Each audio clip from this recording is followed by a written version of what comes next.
Okay, hello everybody. My name is Anne Saunders and I'm a member of the Master Gardener group of Brantford.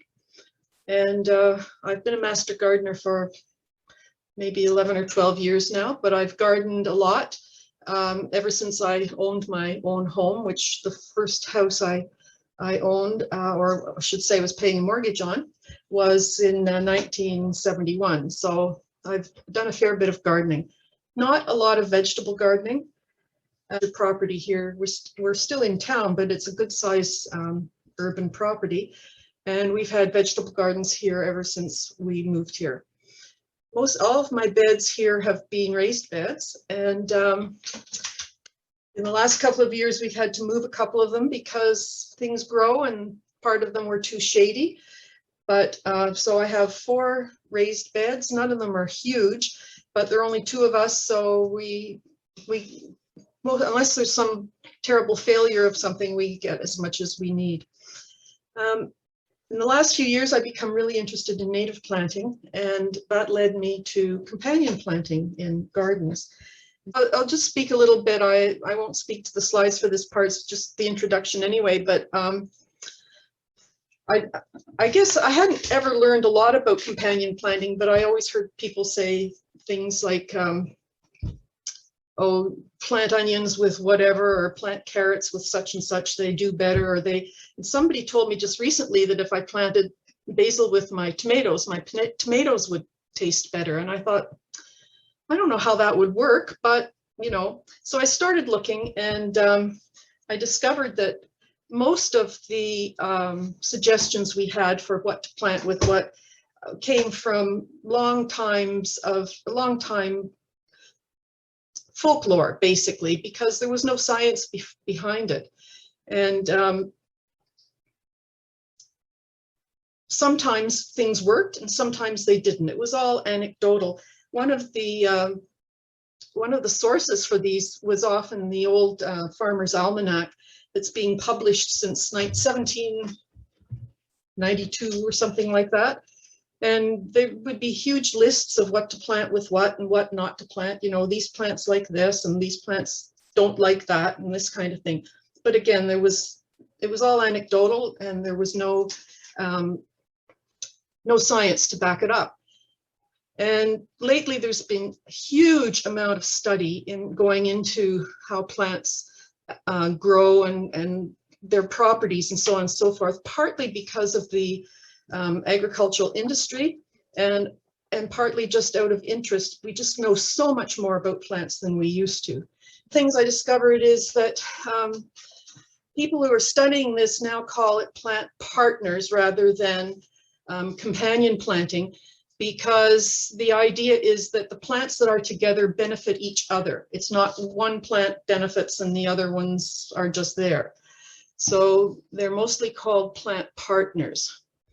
Now I'm just going to, oh, there's the Farmer's Almanac. I don't know if you've ever seen it. I'm going to flip through these really fast. There's the kinds of charts they have. This is a picture of my garden about, 10 or 12 years ago, before I started thinking about native plants. And the vegetable gardens are back here. You can see some tomato cages and so on back in here. Now this part is all native plants, and the vegetables are to the right of this picture because there's more sun over here. Part of my journey has been learning about and reading these books by Douglas Tallamy. He's an entomologist to the University of, I can never remember if it's Delaware or Maryland, but he's done a lot of research, and he and his students have shown how we can correct the imminent collapse of our ecological systems. And mostly it's by planting native plants that support native insects, that support the birds, et cetera, et cetera, et cetera. If you haven't read them, I don't know if you have them in your library, but they are excellent and they're very, very readable. So traditional garden design looks similar to this. Lovely straight rows, everything green and lush, paths in between. And I don't know why we've always done it like this, but we have. And as I go through the plant partners that I want to talk about, you'll see why this way is not necessarily the best way, especially in a home garden. A lot of farms have to grow things in rows like this to allow the mechanical harvesting of the crops. But we'll find out that the experts, the powers that be, are telling us there's a different way of doing this that will benefit everything in the ecosystem. So I said there's a lot of study going on. One of the first ones I read about that I thought was extremely interesting is when giraffes feed on this particular tree in Africa. And they discovered that if a tree had been chewed on by giraffes, or you could see damage to the tree, that there wouldn't be another tree of that kind with damage for about 100 yards or meters. I forget the actual measurement. And what happens apparently is when the tree is attacked by the giraffes, it sends out signals through volatile chemicals, and those chemicals will reach through the air to about whatever the distance is. And they warn the other plants to emit a volatile chemical that makes the leaves unpalatable to the animals. So the animal would move away from that area to another area. And so the tree doesn't get completely chewed down in one whole area. So they're actually signaling to each other, watch out, protect yourself. In the forest, they found that there's something exists called a canopy shyness. And you can see in this picture, there's clear sky between the canopies of all the trees. And that's because somehow, probably again through volatile chemicals, the trees signal each other and they stop growing so that they're not growing into each other. And plants also signal and protect themselves with allelopathy, which is when they emit volatile chemicals into the soil, which helps suppress other things growing around them. And if you've seen a place where garlic mustard has taken over, you'll know what that's all about. And although we now know there are lots of plants that will grow under black walnut trees, we also know that they produce something into the ground that's called juglone. It's the volatile chemical, and it suppresses some things from growing under them so that they have a head up when they're, or leg up, I mean, when they're growing in an area when there's a sapling or whatever. They're not out competed by other trees because the other trees can't grow with the juglone there, or they're much reduced.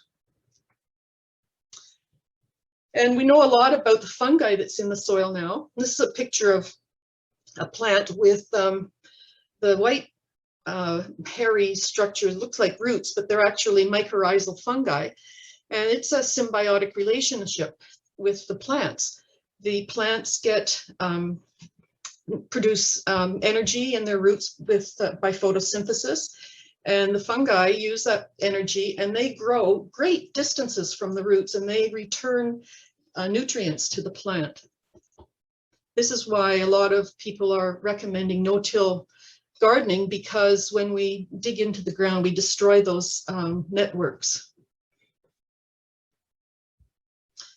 So what came out in all of this is, and in anything I've read about helping to sustain our ecosystems, is diversity. The more diversity there is, the better it is for everything. And all the things that I'm going to mention today will come right back to this, to diversity. You're also going to hear a lot about, and if you start researching this, you'll hear a lot about intercropping. And that's planting not just one crop, but interplanting. You see the green onions and the carrots, and under the kale there is growing spinach. Spinach can take some shade, so when that kale grows really large, it won't matter if the spinach, it will help the spinach to be shaded and keep it from bolting so fast in the heat. And also by the time the kale is huge, the spinach will be harvested. And polyculture is another way of saying diversity, just planting a lot of things together with each other, and it turns out it's beneficial for everything. So the plant partners relationships can be put down to these 7. Well, I think I've grouped some of them, but pest management is helped, disease management, weed, soil conditioning and preparation, which occurs mostly before the crops or your garden is planted, support and structure, and I think pollination, polyculture, biodiversity all go together. So the two main ones I'm going to focus on today are pest management and weed management, because if you're like me, those are the things that are most annoying in the garden, in the vegetable garden. And I'll just touch a little bit on support and structure and the polyculture biodiversity. So under pet management, there are these 5 ways that we can help reduce the number of pests finding our food crop. And I'm going to start and talk about trap planting. Before I do that, we'll just identify a few of the common pests. In the top left corner is the Colorado potato beetle and a slug, and the striped and dotted cucumber beetles and the cabbage lopper. They're very common, and my cucumbers were decimated last year with the cucumber beetle. The people who are doing these studies, the scientists sort of group the pests into 2 groups.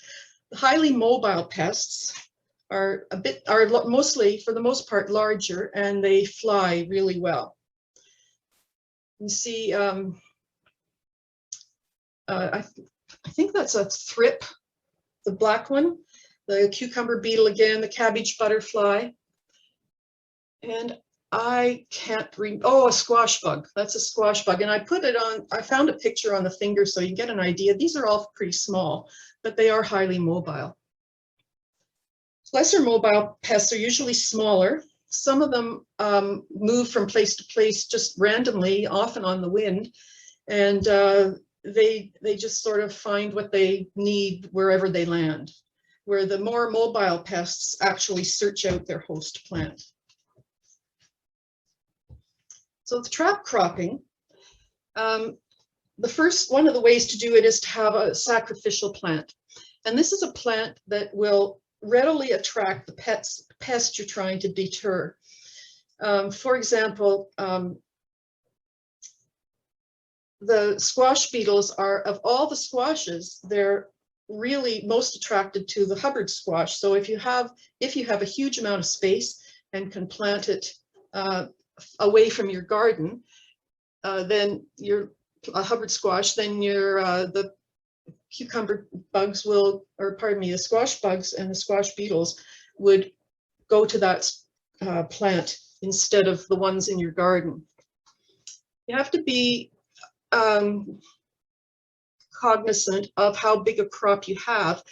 The trap crop has to be 10 to 20% of the size of your vegetable crop. The trap plant or the sacrificial plants need to be planted earlier, so that by 3 or 4 weeks, so that they're readily available to the pest.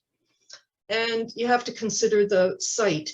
In a large garden, you might put the trap crop around the perimeter. But if you're trying to, especially for the highly mobile bugs, but for the bugs that are a little more stationary, the ones we talked about before, you may have to plant the trap plants around and in around your crop plant. And then what do you do with the pests? Well, if you're not going to use pesticides on them, and most of us don't want to do that, then you have to get rid of them somehow. And one suggestion is to use an old vacuum cleaner. Apparently it works quite well, and just vacuum them off the sacrificial plant. So here are some examples. I mentioned about the Hubbard squash. This works especially well if you have a large space, because they take up a lot of space. but you can see which pests that they will attract and keep away from your other squashes.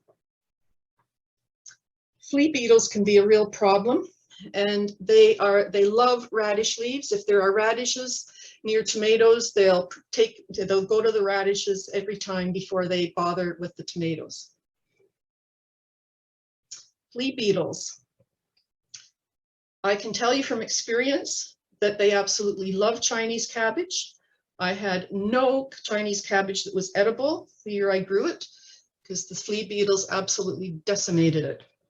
But if you can use it as a trap plant near any of the cole crops, the beetles will choose the Chinese cabbage over the cole crops. And pepper maggots. Now, I don't think I've had them in my garden, but the little flies come in and they lay their eggs on the pepper plant, and the larvae, once they've hatched, burrow into the pepper, and they can make quite a mess inside. And I guess if you have a bad infestation, it can really destroy a whole crop of bell peppers.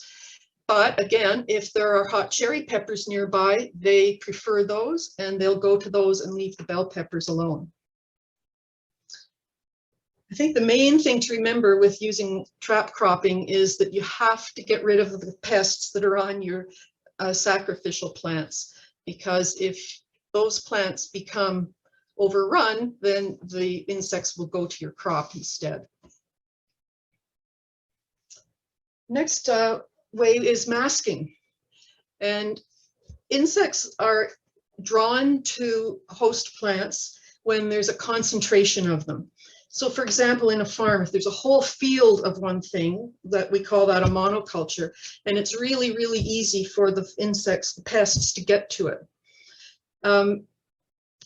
Beneficial insects are really important and can help control and the other insects. And of course, diversity is, again, the big thing here.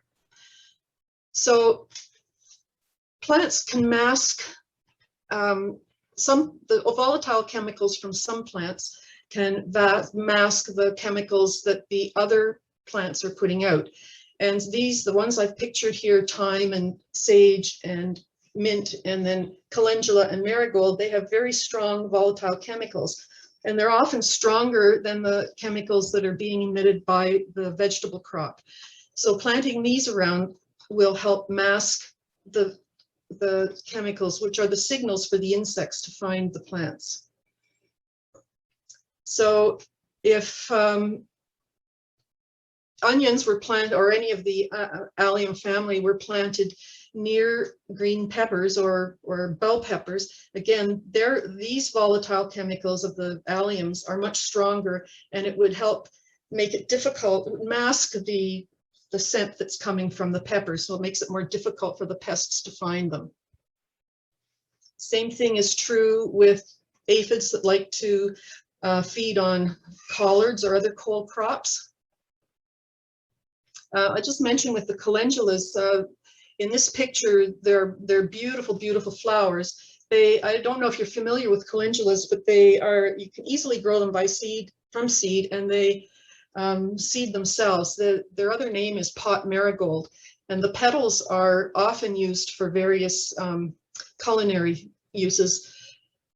The best ones for the insects are the single petaled ones, just one layer of petals around. It's easier for them to find the nectar and pollen that they need. So that's a consideration if you're going to put them in among your cabbages and things to try and keep the aphids away.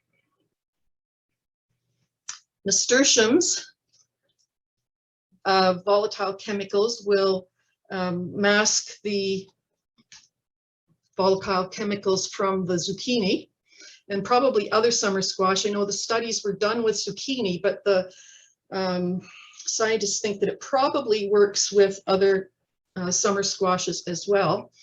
And if in a small garden, we probably need to have the bush type of nasturtiums, but if you have a large garden, you can get the vining type, and they'll just sort of wander around in and out through the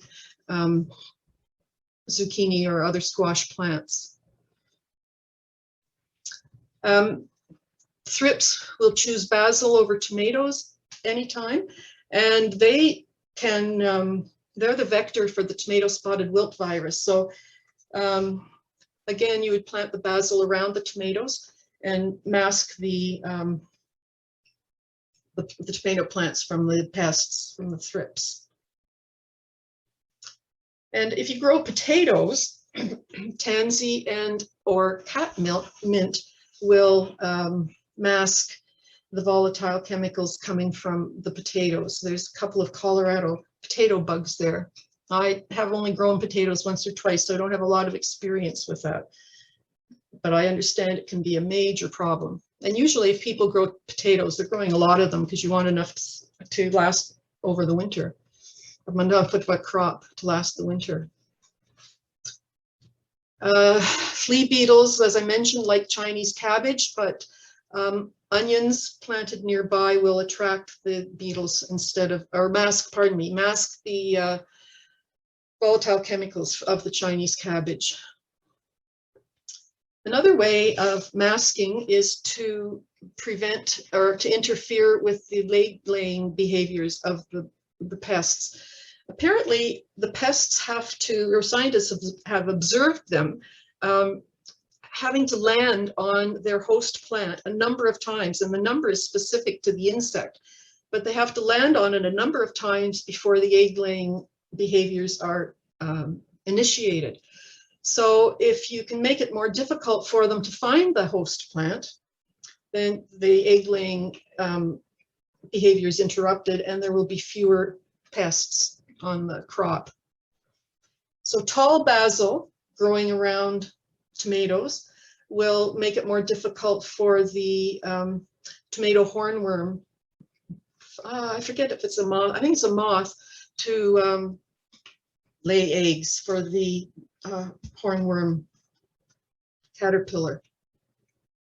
Fortunately, I've never seen one of those on my tomatoes, so I'm keeping my fingers crossed. They're suggesting that you'd need 4 or 5 plants planted around the tomato plant, and one of the tall basil types would work best. Here's marigolds again. They, especially the tall ones, if you're planting them throughout your cole crop garden, then they will make it more, they will hide the crop, especially when they're small, when the cole crops are still fairly small and the butterflies can't find them and enough to land the required number of times before they start laying eggs. Again, the cole crops, which are so susceptible to cabbage worm and cabbage loopers, a study in the Iowa State Research Farm found that if they used a living mulch around the cole crops of thyme, that it restricted their behavior. Again, when the plants are small, they just didn't seem to be able to find the plants amongst the thyme, and so they weren't able to lay their eggs on it. And the yellow striped armyworm, again, Iowa State University found that if they planted a living mulch of thyme around the basil plants, or basil around tomato plants, they would prevent the armyworm moth fly from laying their eggs. Here's a picture of that striped armyworm, and I don't know if any of you've had it in your gardens, but it can be nasty for a lot of different vegetables.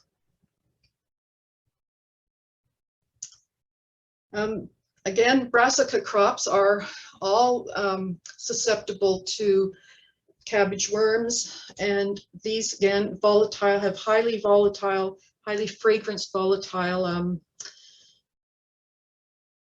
oils, that they're chemicals that they're emitting, and things like cosmos and chamomile and dill camouflage the plants. If they're growing amongst them, they camouflage the plants, so it makes it harder for the insects to see them, and then they don't land on them enough times to initiate that egg-laying behavior. And if you have a large garden, as Minetta told me, some of you have very big gardens, if you could plant white clover as a living mulch, it will keep the cabbage root maggot flies from, it will hide the base of the plants, and they won't be able to find the base of the plants, which is where they lay their eggs, which then when they pupate, or when they hatch into larvae, they go down and destroy the stems and the roots of the plants. So the thing with white clover is that it's a perennial plant, so and most vegetables should be rotated from one place to another, but you could still move the crop around and to another place and plant something else among the white clover in the spring. I don't like, it wouldn't work in a small garden like mine, but it might work in a large, I think it would work in a large garden. The next way by masking them is by impeding their movement. So like we said, some of the insects are highly mobile and some are not so mobile. So for the highly mobile ones, a plant barrier around your garden can make it harder for those insects to find the garden. And some good ones are things like black-eyed Susans or switchgrass. Again, you need quite a large space for that, but it would look nice too, wouldn't it? Little blue stem is another one. And when I was doing this research, I found out that sometimes on farms, they have rows and rows of switchgrass or little blue stem as barriers to the food crop.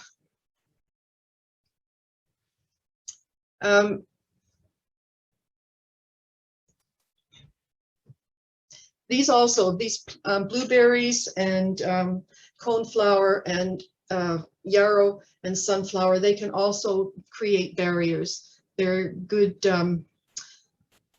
plants for doing that. The blueberries and the coneflower, of course, are native. The yarrow is questionable if it's native. It's so close to, it's so hard to tell the introduced one from the native one, and they have interbred so much that it's really difficult to see or to tell which is which. And the sunflowers, of course, are so large that a hedge of those by a garden would certainly stop insects.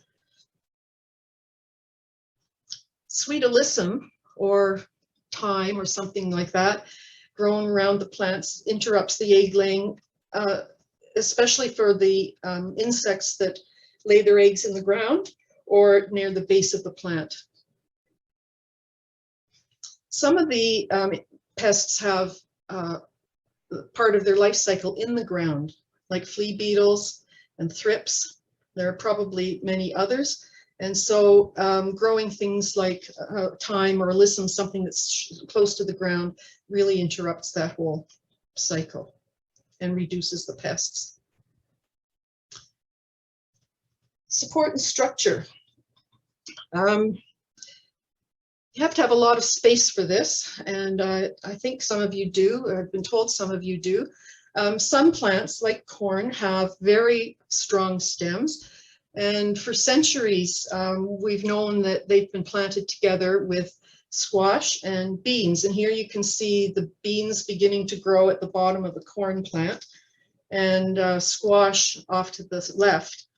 And the beans will use the pole beans will use corn as a trellis, and the squash will grow around, all around it, and the squash shades the ground and helps keep the weeds down. And the beans use the corn as support. So the three sisters. I've just listed 4 common plants on the left that have strong structure and things they might support. When you're matching those, you have to make sure that the plant you're using as the trellis is strong enough to support the crop that you're trying to grow there. Pollinators, polyculture, and biodiversity. When you look in this vegetable garden, it's hard to see where the vegetables are and the flowers are. Now, I know all of those in there aren't native flowers, but they could be. And not only do they help mask, but they attract, the native plants attract the beneficial insects and pollinators. And it makes it more, everything is harder for the pests to find. And I think it looks beautiful too. Some of the beneficial insects are the lady beetle, the sweat bee, the green lacewing, ground beetle, and I didn't get a name in there. That's a taconid fly, about to lay eggs on the aphid. Oops, sorry. Oh, there's a taconid fly. Again, I put it with the fingernail so you can see how tiny it is. A lot of these native pollinators and predators are tiny, tiny, tiny. Here's a Japanese beetle, and that little white mark on its neck is an egg that a parasitic wasp has laid there. And here's a parasitic wasp. There's about 1,300 different varieties of them, so they won't all look like this. Same with the taconid flies. But this one is about to lay eggs on harlequin bug. And this tomato hornworm has been infested with eggs from a parasitic predator. Those little white things are the cocoons. So what happens is the insect lays the eggs just under the skin. The eggs hatch and they eat the innards of the pest, and then they pupate, and those are the cocoons on the skin. And then they'll go off and mate and find another pest to lay their eggs on. It's pretty gory, but it works. It's what's called biological control. Some people, especially, they do this especially in greenhouses and big agricultural places, but one way to make sure the beneficial insects stay around is to have banker plants. If your garden is in really, really good balance, then there won't be a lot of pests around, but you want to keep the beneficial insects and the predators nearby so that if there is a problem, they'll be there. They won't have to, you won't have to be drawing them in from a distance. So I think on the left is hibiscus bud and some sort of grass or grain crop on the right. And these are crops that are plants that attract a particular pest. It looks like aphids on the hibiscus. And I know that they're also quite susceptible to whitefly, and I'm not sure what kind of bugs those are. Maybe they're aphids on the grain crop too. But you have those somewhere in a corner of your garden or whatever, and it's food for the beneficial insects all the time so that they're there when you need them. Now, weed control is another problem, and I'm sure all of you have it as much as I do. I think sometimes I've been working this garden for 20 years and I have as many weeds now as when I started. I don't quite get it, but it's always a work in progress. So one thing we can do is, I've already mentioned about living mulches. And this is a field crop and some kind of cole plant there. I don't know if it's, I guess it could be kale or not cabbage, but whatever. And it's been planted with strips of buckwheat down the sides. And that will protect it from the cabbage butterfly or other things, because they won't see it with the buckwheat there. One thing with using living mulches is that you need to be sure to mow them down before those flowers set seed, because you don't want them to become an invasive weed in the garden. Here's a kale plant underplanted with lettuce and nasturtiums and maybe some beets. And again, it's like a living mulch until those are, till the leafy vegetables or the lettuce is harvested. Dutch white clover, like I mentioned before, makes an excellent living mulch, although it is a perennial. It makes, if you have a garden, a large garden with paths, it makes an excellent cover for your paths, and it can be mowed and it still will grow. I think the more you mow it, the lower it gets. It doesn't grow very high, and it can take lots of foot traffic. Allelopathy, which we mentioned before, such as the juglone that the black walnuts emit. It can be used to suppress weeds in your garden. This is a raised bed full of winter rye, and it is allelopathic. It's being used here as a cover crop over the winter, and in the spring it would be mowed down. The residue would be left on top. I think you can see this here, and the transplants put right in among the residue, and that will the stems will be the mulch, and it's the allelopathic properties are still in the soil. And here's that garden later with the peppers growing in it. I don't see a weed anywhere. That works really well to suppress foxtail grass, pigweed, common purslane, ragweed, and lots of others. Oats is another one that works like that, but you plant it in the fall, it dies with the frost, and if the stems haven't themselves fallen over in the winter, you just roll them down or pat them down and plant through the residue. And again, the allelopathic properties are still in the soil.